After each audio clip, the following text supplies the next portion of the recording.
우리는 인생 살다 보면은 예기치 않은 일들을 많이 겪습니다. 그 있는 일들이 좋은 일이라면 얼마나 기쁘겠습니까? 그런데 살다 보면은 고통스러운 일들, 또 당황스러운 일들, 또 여러 가지 감당하기 힘든 일들과 마주칠 때가 있습니다. 그럴 때마다 걱정이 우리 마음속에 오고 두려움이 찾아올 때가 있다는 것입니다. 여러분도 어떤 사람이 병원에 갔다가 뜬금없이 갑자기 의사로부터 중병에 대한 진단을 받았다면 그 마음이 얼마나 무겁겠습니까? 이런 병으로 인해서 자신뿐만 아니라 모든 관계들 또한 어려움이 되고 또 그 가정 또한 어렵게 되는 모습들을 우리가 볼 때가 있다는 것입니다. 어떻게 해야만이 이와 같은 일들, 힘든 일들이 있을 때, 어려운 일들이 있을 때 우리 삶 속에 이것을 잘 해결하고 극복하며 나갈 수 있겠습니까? 우리 마음속에 아니야, 잘 될 거야, It's okay, 뭐 아이들이 하는 것처럼 It's just okay라고 얘기한다면 뭐 다 되겠습니까? 어린애들이 하면 모르니까 괜찮아라고 하면서 이렇게 웃으며 나갈 수 있겠지만 그 문제의 심각성을 알면 알수록 우리들의 마음은 더욱더 무거워지고 힘들어지는 것은 우리가 부인할 수 없을 것입니다. 어떤 사람들은 두려움을 극복하기 위해서 여러 가지 방법들을 찾습니다. 조언을 구하기도 하고 또 유튜브를 통해서 어떻게 이것을 좀 비슷한 케이스를 보면서 나 또한 좀 해결책 찾아볼까 할 때가 있습니다. 또 어떤 사람은 책을 보기도 한다는 것이죠. 에드워드 웰치라고 하는 작가가 이런 책을 쓴 적이 있습니다. 두려움을 극복하는 또 두려움을 느낄 때라는 책이 있는데요. 거기 보면은 이 사람은 심리학자이기 때문에 두려움에 대한 사람이 느끼는 두려움을 7가지의 단계로 이렇게 나누어서 소개를 합니다. 그래서 우리가 어떤 단계에 어떤 어려움을 겪는지, 그래서 그거를 어떻게 하면 풀어나가며 이길 수 있는지도 소개하는데, 예를 들어 이런 게 있습니다. 포커스를 좀 바르게 해라. 오늘을 누려라. 또 내일의 만나는 아직 내리지 않았다. 그러니까 우리가 마음의 여유를 가져라 등등하면서 7단계를 얘기하면서 이거를 잘 스타디하면 어떠한 어려움이 오더라도 그 케이스 안에서 우리가 살면서 그거를 좀 이렇게 수월하게 좀 넘어갈 수 있다고 얘기하고 있습니다. 물론 이런 것들이 어느 정도는 도움이 될 것입니다. 도움이 될 것은 분명하나 이것이 결정적으로 우리들을 다 완전히 어려움에서 극복시키지는 못할 것입니다. 우리는 어떻게 해야만이 우리들의 모든 어려움에 다가오는 상황이나 우리 마음을 짓누르고 있는 고민과 걱정과 근심들에서 헤어나올 수 있는 방법이 무엇이겠습니까? 이 말씀을 사실 몇 주 전에 같이 보면서 준비하다 보니까 9월달 2주 전에 준비했던 것인데요. 말씀하다 보니까 그때 마침 지나갔던 것이 뭐냐면 9.12 테러 사건이 있었던 지 올해가 보니까 24주년을 맞이했더라고요. 꽤 오래되었어요. 그때 다들 여기 사셨었나요, 여러분들은? 네. 저 여기 없었는데 하나의 픽션인 줄 알았어요. 아마 다들 그랬겠죠, 그날. 그거를 보면서 저게 뭐야? 쌍둥이 삐뚤이 무너져 내리면서도 아마 그 현실을 우리가 믿지 못했을 것입니다. 실시간으로 방송이 되고 있었음에도 불구하고 설마 했던 것이 아마 9.12 테러 사건이 아니었나 생각합니다. 아마 가장 우리 인간 사이에 최근에 있었던 참혹하고 비극적인 사건이 아닐 수 없을 것입니다. 그 사건으로 인해서 2,977명, 거의 3,000명에 가까운 사람이 희생이 되었고 6,000명 이상의 부상자가 남겨졌다고 합니다. 그래서 지금까지 있었던 가장 큰 인명 피해가 그 9.11 사건이었음을 기록하고 있습니다. 그 당시 리온이라고 한 구조대원이 스토리가 있습니다. 이 리온이라고 한 친구가 열심히 달려가서 현장에서 구조하려고 했을 때 거기에 한 히스패닉 형제가 무너져 내려 있는 콘크리트 밑에서 절규라고 했다는 거죠. 도와달라고 외치고 섰습니다. 20톤이 넘는 철근 더미 밑에 눌려서 뼈가 으스러진 상태에서 정말 공포스럽고 두려운 가운데 거기서 소리치면서 도와달라고 외쳤을 때 플레이스 했을 때 달려갔는데 자기 혼자로 그 컴퓨터에 들 수가 없는 거죠. 뭐 어떻게 할 수가 없었고 그래서 언제 또 더 다른 무너져 내릴 수 있는 그런 상황이었기 때문에 어떻게 할 수 없어서 잠깐 있으라고 발길을 돌리는데 거기에 누워있던 그 히스패닉 그 친구가 이 라이언에게 이렇게 얘기했습니다. 제발 플리즈 떠나지 말라, 가지 말라고. 당신이 이 콘크리트를 들어서 내 다리를 빼줄 수 없는 거 내가 알지만 나를 혼자 내버려두지 말라. 와서 나를 위해서 기도해 줄 수 있게.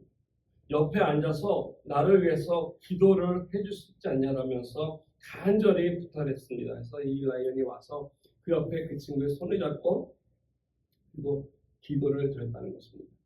기도하기 시작했습니다. 기도하다 보니까 10분, 20분 지나는 가운데 그 기도 소리가 울리면서 지나가던 많은 사람들, 또 도망가던 많은 사람들이 가운데서 한두 명이 그걸 보더니 한 명, 두 명 모이기 시작해서 한 40여 명이 그 주변에 오게 됐습니다. 그래서 함께 그들의 힘을 합해서 그 사람을 어떻게든 해서 구조하기 위해서 열심히 하다 보니까 한 5시간이 거쳐서 5시간이 끝난 끝에 결국 그 사람을 구출해냈다라는 스토리가 있습니다.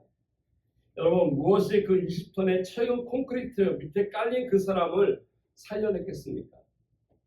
단순히 긍정적인 사고로서 거기서 애쳤기 때문에 절규했기 때문에 그랬던 걸까요? 그것은 아닐 것입니다. 그들이 간절히 하나님께 부르셨던 기도였을 것입니다. 연약했지만, 부족했지만, 고통 속에 있었지만 전심을 다해서 하나님 앞에 기도했을 때 하나님께서 사람들을 동원해서 불가능한 현장 속에서 귀한 생명이 그곳에서 살 수 있도록 해줬다는 것입니다. 어려운 상황 속에서 그 위기 가운데 그 누구도 계획하지 않았고 당혹스러운 그 순간 속에 우리가 기도하고 있을 때 하나님께서 우리들의 기도를 들어주신다는 사실이 여기 있습니다. 저와 여러분의 삶 속에 마찬가지입니다. 우리들의 살아가는 속에서 수많은 일들이 일어납니다. 그래서 어떤 것은 기도하지 않고도 해결되는 것이 있지만 어떤 것은 며칠, 몇 개월 동안에 또는 오랜 시간 동안에 계속 내 머릿속에 있어서 내 마음속에 있어서 해결되지 않고 있는 이런 문제들이 있다는 것입니다. 이런 문제들이 놓였을 때 그냥 우리들의 생각만으로 우리 마음만으로는 처리할 수 없다는 것입니다. 그런 것이 있을 때 하는 방법이 있습니다. 그것을 가지고 하나님께 나와야 한다는 것입니다. 하나님께 나와서 절박한 심정으로 기도할 때 그때 하나님께서 그 우리들의 기도를 들으시고 우리들의 삶 속에 찾아와 주셔서 우리를 새롭게 하시는 놀라운 은혜의 역사가 있다는 것입니다. 어려운 문제들, 그래서 내가 나의 능력으로 내 한계를 뛰어넘는 이러한 문제들은 내가 해결할 수 없기 때문에 하나님 앞에 기도하며 그렇게 기도했을 때 하나님께서 응답해 주시는 축복이 있음을 오늘 본문 통해서 다시 한번 그것을 확인하면서 내가 하나님께 기도할 때 그냥 어려움만 호소했을 때 그것이 응답이 되어서 어떠한 축복으로 나에게 돌아오는지를 함께 살펴보기를 원합니다. 오늘 본문을 보시면 사도 바울이 이제 로마서를 다 쓰면서 마지막에 로마 교회를 향해서 편지를 쓰는 가운데 요청했던 기도의 내용이 오늘 소개되고 있다는 것입니다. 특별히 3절 말씀에 보면은 이 기도에 대한 어떤 본문으로서 좀 특별한 내용을 담고 있습니다. 다른 서신에서도 많은 기도를 바울이 썼는데 오늘 이 기도 보면은 좀 독특합니다. 형제들아, 내가 우리 주 예수 그리스도와 성령의 사랑으로 말미암아 너희를 권하노니 너의 기도에 나와 힘을 같이 하여 나를 위하여 하나님께 빌어달라라고 간청을 했습니다. 짧은 한 구절이지만은 여기 기도 구절에 기도의 대상이 보면은 성삼위 하나님이 다 등장한다는 것입니다. 예, 첫째는 예수 그리스도가 나오죠. 우리들의 기도가 그 기도의 베이스가 되시는 분입니다. 가장 먼저 우리가 달려가서 도움을 요청하고 우리의 마음속에 있는 고통과 아픔과 필요를 호소해야 할 분이 바로 예수 그리스도라는 것입니다. 예수 그리스도를 통하지 않고는 하나님께 나아갈 수 있는 방법이 없기 때문에 그렇습니다. 예수 그리스도가 바로 중보자로서의 그 역할을 하시기 때문에 우리들의 기도를 가능케 합니다. 그래서 예수 그리스도가 우리의 기도의 베이스입니다. 두 번째는 이 기도의 동기가 있는데요. 이 기도를 왜 하게 되었는가? 여기 보니까 성령의 사랑이다라고 바울은 얘기하고 있습니다. 내가 하나님 앞에 힘들어서 어려워서 기도도 하지만은 하나님께 나가서 기도하는 그 가운데 예수님 나갈 때 기도할 때 그 기도의 내용을 마음속에 담고 내 머릿속에 기도하시는 그 동기가 성령이고 그것은 사랑이라는 것입니다. 성령께서 주시는 사랑이 우리가 누군가를 위해서 기도하는 동기가 된다는 것입니다. 그것이 나의 필요가 될 수도 있고요. 우리 이웃이 될 수도 있고요. 그 누군가를 위해서 간절히 기도하는 동기가 될 때 성령 하나님이 그것을 우리 마음속에 넣고 그것을 동기를 기도하게 할 때 하나님께서 그런 풍요한 마음으로 하나님이 그 기도를 들어주신다는 것이죠. 그리고 세 번째 기도 대상이 바로 하나님이라고 말씀하십니다. 기도를 듣고 그거를 응답해 주시는 주체가 되시고 능력의 원천이 되시는 분이 바로 여기 계시다는 것이죠. 이처럼 성삼의 이름으로 기도할 뿐만 아니라 그 기도 내용이 오늘 30절에 이렇게 소개되고 있습니다. 너희 기도에 나와 힘을 같이 하여 라고 바울은 표현하고 있는데요. 우리 한국말로 약간 좀 아쉽습니다. 이 번역이 여기 여러 가지인데 여기 보니까는 우리 한국말로는 그냥 여러 가지로 했어요. 너희 기도에 나와 힘을 같이 하여. 그래서 나왔는데 헬라어 원문에 보면은 이렇게 여러 단어가 아니라 한 단어입니다. 한 단어로 되어 있는데 여기 나와 있는 단어가 어떤 단어냐면 나고니스타이라는 단어예요. 이 두 단어가 합쳐진 것인데 이것은 어떤 단어냐면은 우리들의 마음속에 있는 괴로움을 표현하는 것이에요. 에고니즈라고 그러죠. 그 괴롭다는 말. 네. 영어의 그 에고니즈 여기서 나온 것인데 마치 우리가 무엇을 할 때 정말 힘들어서 지내를 짜내듯이 고통스러운 것 이런 마음이 여기 담겨 있는 단어가 바로 이것인데 이 영어 성경에 보니까 영어 성경은 그냥 전심을 다해서 전심전력을 다해서 이렇게 번역이 되어 있고요. 이것은 뭐 정확하게 번역이 안 돼서 그런 것 같아요. 우리의 모든 혼과 힘을 다해서 기도하는 내용이 바로 이것인데 찰스 스펀저 목사님은 이것을 마치 겟세마네 동산에서 예수님이 기도했던 모습과 똑같다. 얼마나 하나님께서 기도를 간절했겠습니까? 주님께서 겟세마네 동산에서 기도하실 때 부르짖고 기도하셨습니까? 아니요, 부르짖지도 않았습니다. 그렇다고 조용히 눈을 감고 묵상하기도 아니요, 그렇지도 않아요. 그렇지만 말씀해 보니까 땀방울이 핏방울이 될 정도로 온 마음을 전심을 다해 짜내는 고통 가운데 있는 기도를 드셨다라는 것입니다. 십자라고 하는 것이 우리가 생각하는 것보다 예수님에게도 굉장히 힘들고 어려운 그런 과정이었다는 것이죠. 그도 하나님이시지만은 육신을 입고 계셨기 때문에 십자라고 하는 그 사건 앞에 그 두려움이 그에게 왜 없었겠습니까? 정말 전심을 다해서 땀방울이 핏방울이 되도록 기도하셨다라는 것이죠. 근데 오늘 그와 같이 전심을 다해 정말 진액을 짜듯이 마음을 다해 간절하는 이 기도를 사도 바울이 로마 교회들을 향해서 이와 같은 기도를 요청하고 있다는 것입니다. 여러 교회에 편지를 쓰면서 기도를 요청하는 모습들을 우리가 사도 바울의 서신을 통해서 간간히 볼 수 있습니다. 그런데 오늘 말씀 속에서 요청하는 이 자세, 이 마음, 이 모습은 전례가 없는 모습입니다. 왜 이처럼 로마서를 다 쓰고 마지막에 가면서 이 로마 교회를 향해서 이와 같이 기도 요청을 할 때 나를 위해서 나와 함께 이와 같이 고통스러운 힘든 이런 기도를 함께 해달라고 기도했겠습니까? 제가 지난주에 잠깐 말씀드렸지만은 지금 이 로마서를 쓰고 있는 바울은 고린도라고 하는 도시에서 그 지역에서 로마서를 쓰고 있습니다. 그래서 그는 계획을 하고 있습니다. 이제 이 고린도에서 겨울이 지나면 내가 여기서 예루살렘으로 갔다가 예루살렘에 가서 그곳에서 사도들을 만나서 이방 선교를 하고 이방 교회들의 모습들을 얼마나 하나님께서 그들을 통해 영광 받으시고 복음이 확장이 되고 있는 것을 같이 이야기 나누며 이 소식을 나누고 그리고 그들로 파송받아서 어디로? 로마로 가고 싶은 것이죠. 이제 로마로 가고 싶은 그 바울의 마음이 그것에 있는데 지금 3차 선교 여행을 끝나고 이 예루살렘으로 가려고 하는 이 과정 속에 문제가 생겼습니다. 아니 문제보다도 어려움들에 대한 소식이 들려옵니다. 많은 사람들이 바울이 예루살렘 가는 것을 만류하고 있다는 것이죠. 아니 심지어 하나님을 통해서 귀한 음성들을 들었습니다. 예언자들이 나와서 그곳에 가지 말라고 했던 것입니다. 지난주에 살펴봤듯이 그곳에 가게 되면 지금 많은 유대인들이 증오하기 때문에 바울을 사로잡아서 죽이고자 하는 사람들이 결사한 사람들이 있다는 것입니다. 어떻게든지 바울이 더 이상 복음에 전하는 사역을 못하고 그를 잡아서 묶어두려고 하는 이런 계획들을 하고 있음을 알려줬기 때문에 바울이 예루살렘 가는 것을 막고 있었던 것이죠. 지금 바울은 고린도를 떠나 예루살렘으로 가야 할 텐데 가게 되면 이거는 호랑이의 굴에 들어가는 모습이기 때문에 가면은 분명히 붙잡힐 것이고 분명히 그것에서 죽음을 당할 것이 눈에 보이도 뻔한 일이기 때문에 자기 자신에게도 담대할 필요가 있던 것 같아요.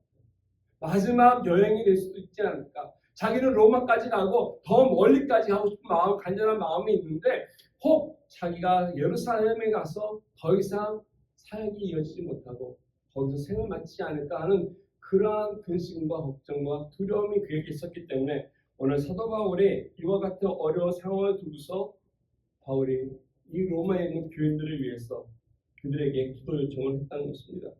저와 여러분들의 삶 속에서도 이처럼 어려운 기도 상황 속에서 기도 요청을 해야 할 상황들이 있을 것입니다. 어떤 기도들은 그냥 조용히 우리가 개인적으로 기도할 수 있는 것이 있을 것입니다. 아니 뭐 이런 것까지 시시콜콜하게 목사님에게 또 사모님에게 또 누구에게 알려서 같이 기도해달라고 부탁을 해야 돼? 아니 이런 건 안 해도 될 것 같아 라는 그런 것도 있겠지만 우리 마음속에 나의 능력은 한계가 떠나고 내가 할 수 없는 거, 어려운 거, 그리고 이해되지 않는 거 이런 것들은 우리가 하나님 앞에 내놓을 수 있는 기도가 될 것입니다. 이와 같은 기도를 같은 마음으로 내가 느끼고 있는 짓눌림처럼 내가 이걸 해결하지 못해서 어려움을 당하는 이 마음을 똑같이 공감할 수 있고 함께 기도해 주시는 그런 사람들 향해서 같이 이것을 나누면서 하나님 앞에 나갈 때 이 문제가 하나님께서 어떻게 풀어주시는지를 우리는 잘 보면 우리는 거기에 위로를 받고 소망을 갖고 그리고 기도하게 될 거라고 저는 믿습니다. 우리 삶 속에서 어려운 절박한 상황이 처한다 할지라도 하나님이 개입하시고 도와주신다면은 오늘 사도 바울의 이와 같은 어렵고 힘든 상황 속에서도 하나님의 놀라운 역사하심을 통해 인도함 받는 것을 우리가 볼 수 있을 것입니다. 오늘 어떠한 응답들이 바울에게 주어졌는지를 함께 보기 원합니다. 세 가지 기도 제목을 오늘 바울은 나열하고 있습니다. 세 가지 기도 제목들 이것이 하나씩 보면서 하나님 앞에 귀한 응답 받는데 첫 번째가 그 가운데 뭐냐면 건져내심에 대한 축복이 그에게 임했다는 것입니다. 하나님 앞에 기도를 드렸는데 하나님께서 그의 문제를 들어주시고 건져주셨다는 놀라운 역사가 있습니다. 오늘 보면 31절에 보시면 그가 부탁했던 첫 번째 기도를 이렇게 소개합니다. 나로 유대에서 순종하지 아니하는 자들로부터 건짐을 받게 해달라. 여기 바울의 두려움과 기도 내용입니다. 내가 유대에 가서 예수 믿지 않는 사람, 즉 지금 자기를 박해하고 자기를 죽이고자 하는 반대하는 자들로부터 메시지 바이블이라는 성경책이 있습니다. 이것을 좀 풀어서 성경을 좀 풀어서 쓴 이런 성경책인데요. 거기 이렇게 번역이 되어 있더라고요. 보니까 That I will be delivered from the lions. 그러니까 사자들로부터 나를 구원하게 해달라고 하는 기도 내용이 있어요. 이거를 이렇게 풀었더라고요. 왜 이렇게 했을까 찾았더니 마치 다니엘이 사자굴에 들어갔을 때 하나님께서 사자들의 입을 막으시고 그 사자굴에서 그를 구원해 주셨던 것처럼 사자굴에 던졌다면 아마 거기서 꼼짝없이 죽임을 당했을 텐데 하나님은 다니엘을 그 사자들로부터 보호하시고 지켜주실 뿐 아니라 다시 건져주심으로 인해서 살아계신 하나님의 영광 받으시고 다니엘이 하나님의 사람임을 보여주신 것처럼 이와 같은 기도 내용을 바울이 하고 있다는 것입니다. 우리가 사도행전 21장에 보면은 바울이 예루살렘에 올라갔다가 아니나 다를까 그를 죽이기 위해서 수많은 유대인들이 기다리고 있었습니다. 그리고 예루살렘에 올라간 지 일주일도 되지 않았을 때 많은 유대인들이 와서 바울을 체포하려고 한다는 것입니다. 그리고 바울이 그들로부터 어려움을 당하는 가운데서 체포되는 그런 과정들이 있습니다. 그러니까 그들을 와서 바울 끌고 나서 돌로 쳐서 죽이고자 하는 그런 모습들이 있는데요.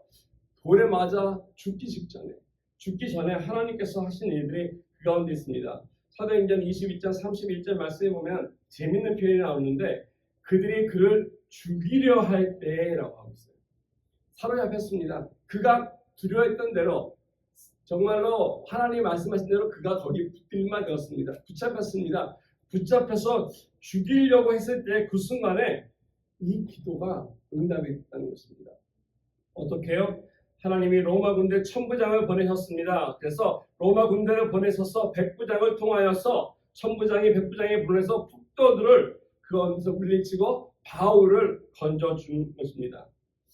참 아이러니한 것은 바울은 로마 사람들로부터도 별로 눈이 무청을 받고 있던 사람이었죠. 로마 사람들도 바울을 별로 안 좋아했습니다. 그런데 이 로마 군인은 바울과 아무런 친분도 없는 사람이었고 알지도 않았고 만난 적도 없습니다. 그 당시 유대 나라나 이 유대인들이나 다 기독교인들을 박해하고 있었고 기독교인을 잡으면 무조건 처형을 하거나 잡아두는 것은 당연한 것이었습니다. 그런데 이 적군이었던 천부장이 군대를 보내서 거의 죽기 직전에 있었던 바울을 구출해 내었습니다. 그래서 성전 옆에 예루살렘 성전 옆에 안토니오라고 하는 이런 처소가 있는데 그것이 무엇이냐면은 이 로마 군인들이 당분간 잠깐 기거할 수 있는 그런 처소입니다. 그곳에 이 천부장이 있으면서 혹시 예루살렘에 폭동들이 일어나거나 어떤 문제들이 있을 때 그런 사람들을 잡아다가 임시로 놓는 그런 곳인데 이곳에 바울을 잡아다가 데려놓습니다. 그래서 이 안토니오라고 하는 이 처소 그곳은 유대인들이 함부로 들어갈 수가 없어요.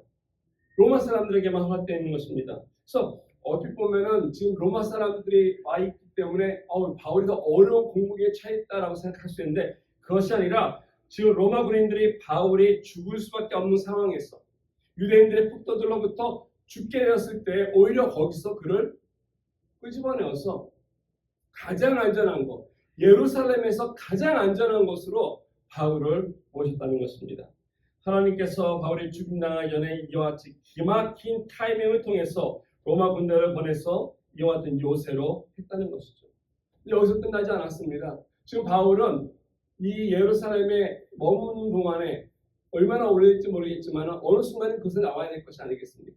그렇다면 역시 그도 죽임에 나갈 수밖에 없는 그런 상황인데 여기서 끝나지 아니하고 사도행전 23장에 보면은 아까 잠깐 말씀드린 것처럼 이 40명의 그 결사대가 바울을 무조건 만나면 죽이겠다고 했던 이 사람들이 기다리고 있었는데 이 소식을 누가 알게 되냐면은 이 바울의 생질이라고 하는 사람입니다. 즉 조카죠. 바울의 조카가 그걸 알고 있었습니다. 바울의 조카가 아마 예루살렘에 살고 있었던 것 같습니다. 그래서 그가 자기 누이에게 얘기하고 그 누이가 누구에게 얘기했냐면 천부장에게 그 사실을 얘기했습니다. 그랬더니 어떻게 하면 천부장이 얘기를 듣고 지금 바울이 이곳에 나가면은 잘못하면 죽음이 나갈 수 있겠구나라고 하는 이것 때문에 어떤 일을 하면 천부장이 군대들을 동원합니다. 군대들을 동원해서 이 바울을 지켜주는데 얼마나 많은 사람은 뭐냐면 사도행전 23장 23절에 보니까 이렇게 얘기하고 있어요. 밤 제3시에 가이사랴까지 갈 보병 200명, 기병 70명, 창병 200명을 준비하라. 그냥 데리고 나갔으면 아마 바울뿐만 아니라 로마 군인들도 죽임을 당했을 것입니다. 근데 감사하게도 이 생질이 이러한 계략을 알려줌으로 말미암아서 천부장이 잘 준비했습니다. 400명이라고 하는 즉 200명의 보병과 그리고 또 기병과 창을 든 이런 사람들을 준비해서 470명이 바울 한 사람을 철저히 보호하기 위해서 파견했다는 것입니다. 예루살렘에서부터 북쪽의 가이사랴까지 안전하게 그 누구도 바울을 만질 수 없도록 잘 일원하고 함께 동행했습니다. 가이사랴에 가서 그는 2년 동안 그곳에서 생활하고 있었다는 것이죠. 우리는 알지 못하지만 우리들의 어려움이 있을 때 하나님 앞에 기도하면은 생각지도 않은 곳에서 하나님이 놀라운 방법으로 하나님의 도우심이 온다라는 것입니다. 오늘 말씀 보니까 하나님께서는 이 로마 군인들을 움직여서 바울이 해를 당하지 않도록 유대인의 손에서 지켜주시고 이 모든 것을 통해서 가장 안전하게 바울을 지켜주셨습니다. 바울이 그들과 함께 있는 동안에 때가 되면은 밥을 주고 그래서 굶지 않았고 지켜주고 누구도 방해받지 않는 그 시간 속에서 바울은 편안한 마음으로 성경도 보고 성경도 쓸 수 있는 귀한 시간들을 준비하게 되었는데 이 모든 것이 누가 준비해 놓고 허락해 주신 것입니까? 바로 기도의 응답이라는 것입니다. 하나님께서 이와 같이 이런 일들을 해 주셨다는 것이죠. 저와 여러분의 삶 속에서 기도할 때 우연이 아닌, 우리 금요일날도 그런 얘기했지만 우연이 아닌 하나님께서 우리 삶 속에 주변에 많은 것들을 움직여서 어떤 위기가 있든지 우리가 전심을 다해 기도한다면은 기가 막힌 타이밍 속에서 하나님이 우리를 건져주시고 역사하시고 그 능력을 보여주신다는 것입니다. 우리가 미국에서는 급하면은 911을 눌러주죠. 911을 누르는데 한국은 거꾸로 하죠. 119를 전화합니다. JTBC에서 방송하다가 들었던 소식인데요. 몇 년 전에 늦은 가을에 한 11월 말쯤에 다급한 목소리로 119에 한 20대 여성이 전화를 걸었다고 합니다. 전화 걸어서 한강이에요. 지금 도와주세요라고 했습니다. 했더니 전화 받은 119 대원이 이렇게 대답했다고 합니다. 누가 한강인데요? 뛰어내릴 거예요? 뛰어내리신 거예요? 이렇게 장난스럽게 답변했다는 것이죠. 그랬더니 여자분이 장난 전화가 아닙니다. 그러면서 빨리 어떤 조치를 취하고 도와달라고 했더니 하는 말이 이 늑장을 부려서 참 대단하신 분이군요. 이 밤중에 한강에서 수영하시면서 전화까지 하신다니 하면서 이렇게 얘기하다 보니까 전화가 끊겼어요. 어떻게 됐을까요? 사흘 뒤에 그녀가 한강에서 시신으로 발견됐다는 것입니다. 네, 이게 JTBC 방송에서 녹화된 것이 다 나와서 공개됐어요. 세상 사람들은 그래요. 세상 사람들은 내 문제가 아니기 때문에 어떨 때는 농담으로 받아들이고 이것을 가볍게 넘기고 진지하게 행하지 않을 때가 있습니다. 그런데 하나님은 우리의 마음을 아시고 우리의 상황을 아시고 전체를 보고 계시기 때문에 우리가 어떤 마음으로 어떤 순간에 무슨 도움을 요청하는지 그것을 알기 때문에 가장 절박한 심령 속에 있는 우리를 가장 안전하게 하나님의 마음 속에서 계획 가운데 우리를 도와주시고 달려오셔서 적합한 방법으로 우리를 건져주신다는 것입니다.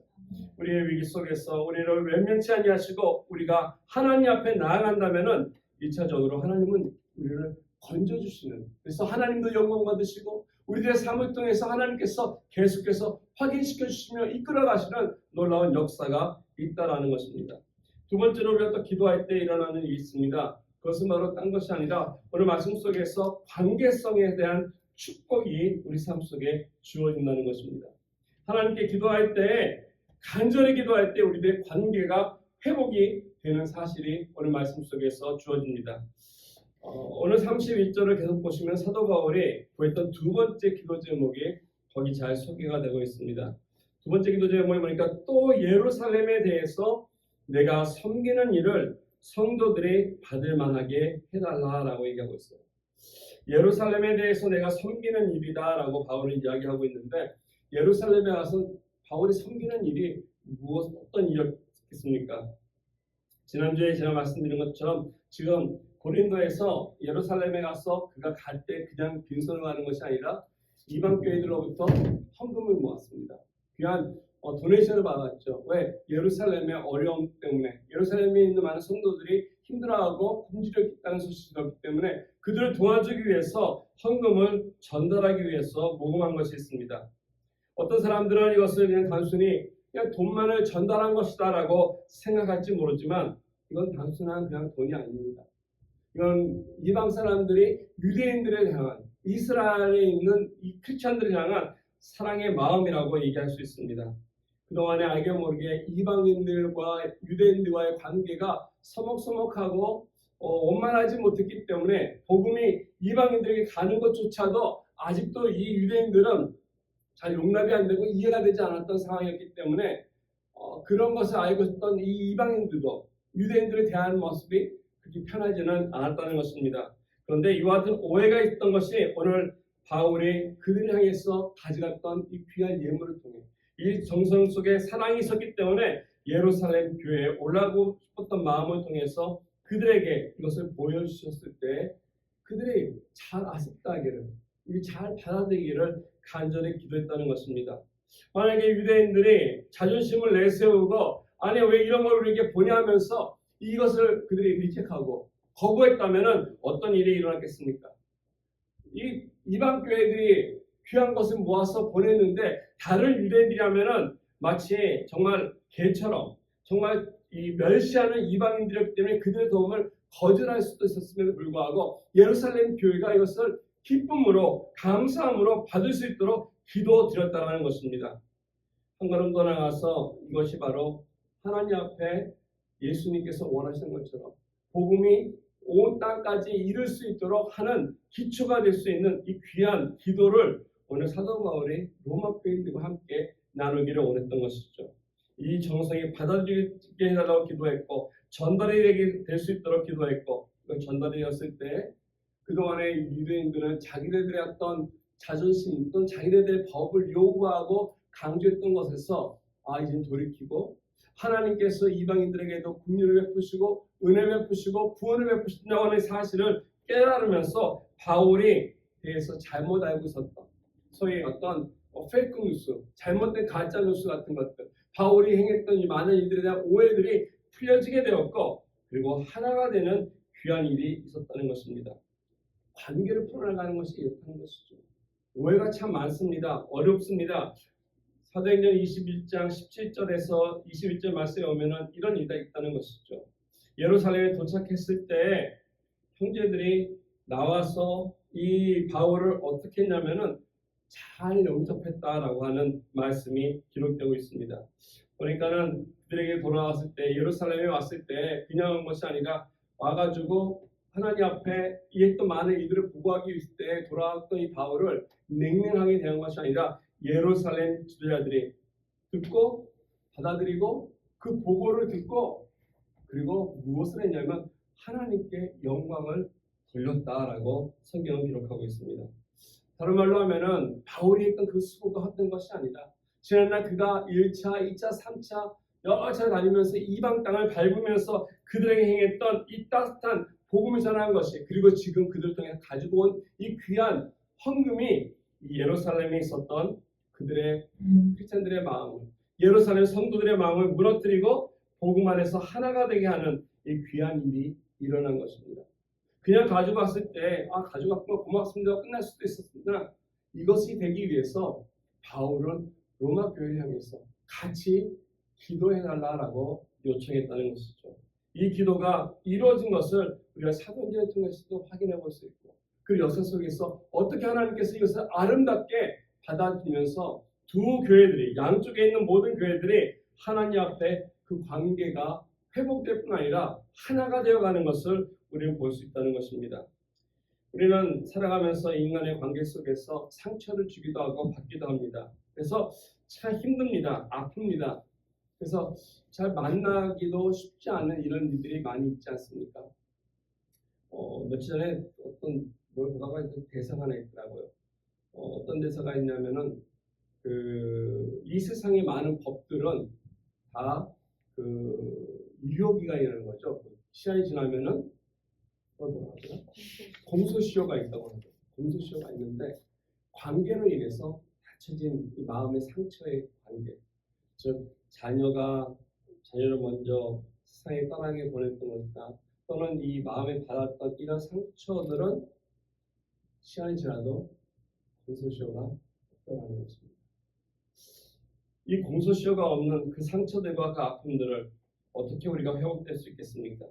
그 관계에 금이 갔던 것들이 어떻게 다 회복되겠습니까? 이런 문제에 있어서 많은 사람들이 서투기 때문에 서로 안 보이기도 하고 또 아픔 가운데 살아가기도 하고 결별하는 이것이 아니겠습니까? 이것이 우리에게 다 있기 때문에 그렇다는 것이죠.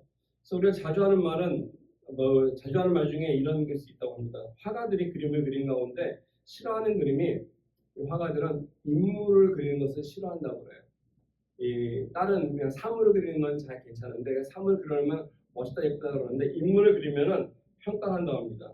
그 사람이 잘 그렸다 못 그렸다 코가 높다 낮다 눈이 찌었다 그래서 인물화를 잘 안 그리려고 한다고 합니다. 마찬가지로 우리는 사람은 인생을 살아가면서 이와 같이 사람을 대하면서 평가를 하고 그 평가를 받기 때문에 우리 마음속에 상처가 남는다는 것이죠. 어떻게 풀리겠습니까? 오늘 말씀은 기도로 해결할 수 있음을 우리는 알 수 있습니다. 창세기 33장에 오면은 에서와 야곱의 관계가 그렇지 않습니까? 형제입니다. 형과 아우이죠. 아니 쌍둥이입니다. 심지어. 그런데 에서가 야곱에 대한 마음이 어떻습니까? 죽이고자 했다. 죽이고자 했던 마음이었습니다. 자기의 장자권을 탈취해가고 속였던 그 야곱을 20년 동안 돌아오기만 하면 내가 반드시 죽이겠다 했던 그 마음이 야곱이 돌아오는 그날 어떤 일이 났습니까? 야곱은 야복강까지 왔을 때 들었던 소식이 자기 형 에서가 그 많은 적어도 400, 굉장히 많은 40명 이상이 되는 많은 사람들을 데리고 자기를 맞이하러 온다는 것을 보고서 형이 나를 죽이러 오는구나. 그날 밤에 그는 밤새 기도하죠. 어떤 기도입니까? 천사를 만나서 기도하다가 환도뼈가 부러질 정도로 그는 기도를 했던 내용이 성경을 기록하고 있습니다. 환도뼈를 부러짐으로 인해서 그의 이름이 변화가 됩니다. 그 이름은 하나님께서 이스라엘로 바꿔주셨는데 하나님과 싸워서 이겼는데 그냥 하나님께서 져주신 거죠. 너희가 간절히 기도할 때 우리가 하나님 앞에 열심히 매달릴 때 하나님께서 우리들의 마음이 원하는 것을 들어주심으로 인해서 관계까지도 사람의 마음까지도 움직이시고 그 마음을 통해서 하나님 앞에 하나가 될 수 있도록 야복과 함가의 기도 후에 야곱의 에서를 만났을 때 야곱이 이런 얘기를 합니다. 창세기 30절 보니까 내가 형님의 얼굴을 배운즉 하나님의 얼굴을 본 것과 같습니다. 에서의 얼굴이 어떻겠습니까? 그는 그동안의 복수로 인해서 쌓였던 증오심과 정말 이 야곱을 만나면 가만두지 않겠다고 했던 그 많은 노여움 속에서 그 표현들이 그 얼굴이 드러났을 것입니다. 그런데 에서가 또 야곱이 그를 만나고 나니까 고백이 내가 형님을 보니까 하나님을 본 것 같습니다. 온화하고 인자하고 사랑이 넘치고 그래서 그의 마음속에 평강이 차가오는 이와 같은 변해진 모습. 우리가 만나지 못했을 때는 얼마나 많은 두려움이 야곱에게 있었겠습니까? 기도한 후에 그 에서를 보니 생각했던 것보다 너무 낮았던 것이죠. 혹시 여러분들 마음속에 삶 속에 이와 같이 관계가 틀어지신 분이 있습니까? 그래서 내가 그 사람을 어떻게 만나고 어떻게 대할까? 나에게 대하는 마음이 어떤 마음으로 있을까? 고민되십니까? 걱정하십니까? 하나님께 기도해 놓으시기 바랍니다. 하나님께 기도할 때 우리들의 관계가 놀랍게 회복이 될 뿐 아니라 이런 어려움 속에서 하나님이 우리에게 놀라운 축복을 통해 같이 하나가 되는 묶어주는 이와 같은 놀라운 일이 우리 삶 속에 축복으로 약속이 되어 있다는 것입니다. 마지막 세 번째로 우리가 하나님 앞에 기도할 때 주어지는 것이 있습니다. 그것은 뭐냐면 우리 삶 속에 새로운 활력을 넣어주신다는 거죠. 지금 사도 바울이 하나님께 기도하면서 세 번째 기도가 내가 지금 예루살렘에 두려운 마음을 가져가고 내가 예루살렘에 갔을 때 이 두 교회가 관계가 회복이 되게 간절히 말하는 마음이 아니라 이렇게 얘기하고 있습니다. 32절에 나로 하나님의 뜻을 따라 기쁨으로 너에게 나아가 너희와 함께 편히 쉬게 하라. 나로 하여금 기쁨으로 너에게 나아갈 뿐 아니라 좀 쉼을 얻을 수 있도록 기쁠 수 있도록 우리 한국 성경에 보니까 쉼이라고 이렇게 번역이 되어 있습니다. 영어 성경이나 이 스페인어 성경에 보니까 be refresh 생기를 회복하게 한다. refreshment 좀 재충전한다 이렇게 얘기하고 있습니다. 지금 바울이 로마를 방문하고 싶고 그래서 방문해서 그 로마 사람들 로마에 있는 교인들과 함께 기쁨 가운데 마음도 몸도 쉼을 얻기로 하는 이와 같은 놀라운 기도의 내용을 함께 하자라고 부탁드리고 있다는 것이죠. 왜 그렇습니까? 그로 인해서 다시 회복되어서 그가 서반하러 갈 수 있는 재충전되어서 새롭게 하나님의 일을 하고 싶었던 귀한 마음이 그의 기도를 통해서 나와 있다는 것입니다. 실제로 이와 같은 기도가 응답이 되었을까요? 오늘 말씀에 보면은 나와 있지 않지만 사도행전 28장에 보면은 바울이 로마에 도착했을 때 어떤 일들이 있었는지를 잘 기록해주고 있습니다. 로마에 도착했을 때 로마 교육부인들이 바울을 맞이하러 나왔습니다. 마중 나왔을 때 보니까 그들을 마중 나와서 로마에 갇혀있는 바울에게 자유롭게 그를 왕래하면서 만날 수 있었습니다. 그리고 그 로마의 감옥에 오래 있는 동안에 있을 때도 제재가 없이 바울은 자유롭게 사람들을 만나고 말씀을 전할 수 있는 이런 류의 감옥에 갇히게 되었습니다. 이유는 이렇습니다. 왜 그러냐면은 사실 바울은 어떤 법을 얻어서 된 것이 아니라 그가 로마에 있는 황제에게 항소했기 때문에 그렇습니다. 로마 시민권자이기 때문에.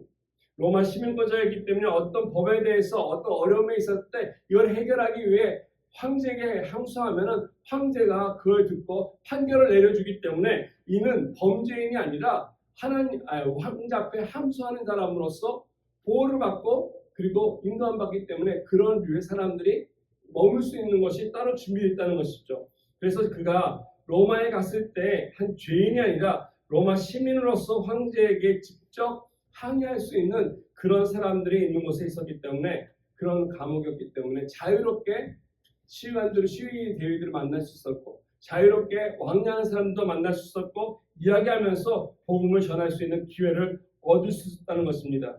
그래서 바울이 수십 년 동안에 다니면서 여러 곳에 나가서 복음을 전했지만 이제는 로마에 머물면서 시위대 군인들에게 자기의 찾아온 사람들에게 그곳에서 복음을 증거하며 나눌 수 있습니다.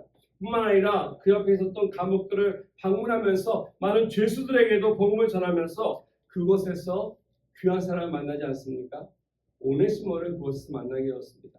그래서 바울이 그곳에 머물면서 썼던 4권의 귀한 서신서가 있는데 이걸 우리는 옥중서신이라고 부릅니다. 즉 에베소서, 또 골로새서, 또 그리고 이제 이 오네시모를 통해서 빌레몬에게 보내지는 빌레몬서, 그리고 우리가 이제 다음 달서부터 함께 나눌 이 빌립보서가 바로 그것입니다. 이런 귀한 서신들을 그가 쉬면서 로마에서 머물면서 이 기도한 내용대로 하나님께서 그곳에서 준비할 수 있도록 허락해 주셨다는 것입니다. 이런 기회를 통해서 그가 하나님 앞에 새로운 활력이 필요하고 이 활력을 통해서 더욱더 예수 그리스도의 복음이 증거될 수 있도록 서반화가 아니라 그 서신을 통해서 시대가 지나면서 오늘날 저희 여러분들에게까지도 이 말씀이 전해질 수 있도록 하나님께서는 준비해 주신 것입니다. 저희 여러분의 삶 속에서도 이러한 활력이 필요할 때가 있습니다. 인민생활하면서 지칠 때가 있고요. 어떤 일을 하다 보면은 진이 빠져서 탈퇴할 때가 있습니다.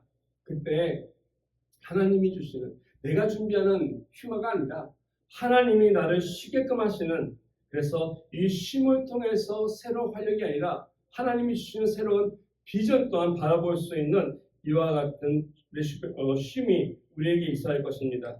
이것이 바로 예수 그리스도와 함께 믿음 생활하면서 기도에 나갈 때 주님이 주시는 생수로 말미암아 주어지는 것입니다. 이런 면에서 저희 여러분들의 삶 속에서 하나님께 기도할 때 주어지는 놀라운 축복. 지금 바울이 로마서를 마무리하면서 기도했던 내용들 하나하나를 우리가 사도행전을 통해서 역사를 통해서 얼마나 놀랍게 이것이 이루어지고 또 이루어졌고 이걸 통해서 하나님의 나라가 확장될 뿐 아니라 하나님의 영광을 받으시고 바울의 삶을 통해서 얼마나 많은 사람들이 은혜와 또 생명의 소식을 전하게 되는지를 우리가 확인해 볼 수 있습니다. 저와 여러분의 삶 속에 이와 같은 기도의 역사, 이와 같은 은혜와 축복이 임하기를 원합니다. 이 시간 우리 같이 기도하기 원합니다. 여러분 삶 속에 새로운 일들 또 여러 가지 어려움들이 있을 때마다 먼저 주님께 나오시기 바랍니다. 주님이 우리의 기도의 베이스입니다. 우리 주님 앞에 가서 기도하실 때 그 기도를 통해서 나의 삶에 대한 것이 아니라 우리를 통해서 어려울 때 건져주시고 또 우리를 통해서 관계들이 회복이 되고 또 우리를 통해서 하나님의 나라의 비전을 품고 새롭게 늘 충만하게 살아갈 수 있도록 해달라고 함께 기도하며 나아가기를 바라겠습니다. 이제 같이 기도드리겠습니다. 기도합니다.